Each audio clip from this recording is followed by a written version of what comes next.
tiré de Luc au chapitre 11, versets 5 à 9.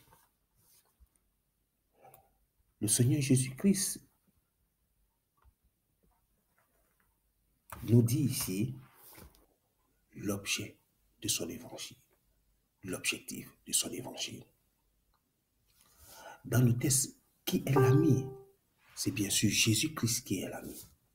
Et qu'entendons nous par au milieu de la nuit? Le milieu de la nuit signifie le milieu des problèmes, en plein problème, en pleine difficulté, en pleine épreuve, en pleine souffrance.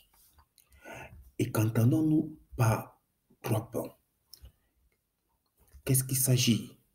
Il s'agit effectivement de la foi, de la charité et de l'espérance. Et l'autre ami qui était en voyage et qui est arrivé, il s'agit de qui? Il s'agit de notre âme qui vivait encore dans le monde ou qui vivait encore dans le monde, qui ne croyait pas en Jésus-Christ, qui ne croyait pas en Dieu. C'est lui qui était en voyage, c'est lui qui est plein de péché, plein d'orgueil, et donc il a faim et il a soif. C'est pourquoi nous devons aller donc chercher du pain ou alors des pains. Et qui est donc l'autre ami qui est dans la maison? C'est bien sûr Jésus-Christ. Et que signifie la porte est déjà fermée? Cela veut dire qu'il n'y a plus de bénédictions. Les enfants, ce sont des bénédictions, ce sont des grâces. Cela veut dire que tout est fermé à cause de notre état de péché, à cause de l'état de péché de notre âme. Mais alors, et le Seigneur Jésus-Christ dit, pour que cet ami, même s'il ne se lève pas pour donner du pain, il va se lever à cause de notre importunité, parce que nous sommes amis. Le Seigneur Jésus-Christ veut donc dire que nous devons devenir amis de Dieu. Et que veut dire être un ami? Un ami, c'est celui avec qui nous partageons les joies et les peines. Nous partageons les mêmes idées, les mêmes pensées, les mêmes sentiments. Un ami, c'est celui avec qui nous partageons aussi des agissements.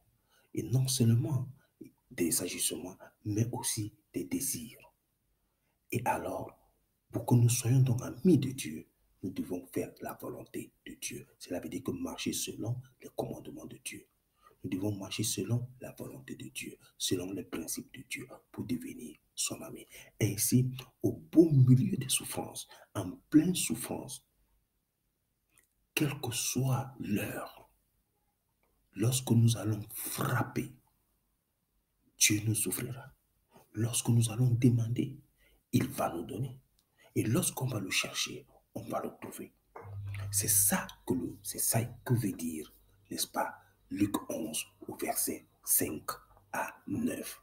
Donc mes frères et sœurs, l'importance ici, le Seigneur Jésus-Christ nous dit, l'importance d'être amis de Dieu, cela veut dire marcher sur la volonté de Dieu, afin que nous obtenions tout ce dont nous aurons besoin pour la vie actuelle et pour la vie du royaume des cieux.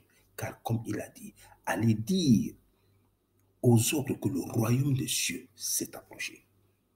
Dans le verset précédent, le Seigneur Jésus-Christ le rappelle à ses disciples.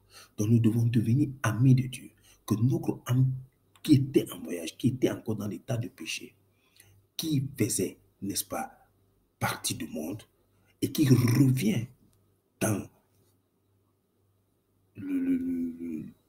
le troupeau du Seigneur Jésus-Christ, va donc se métamorphoser en consommant la foi, la charité et l'espérance. Et ainsi, Dieu l'ouvrira les portes, quel que soit le moment, quelles que soient les épreuves, quelles que soient les difficultés.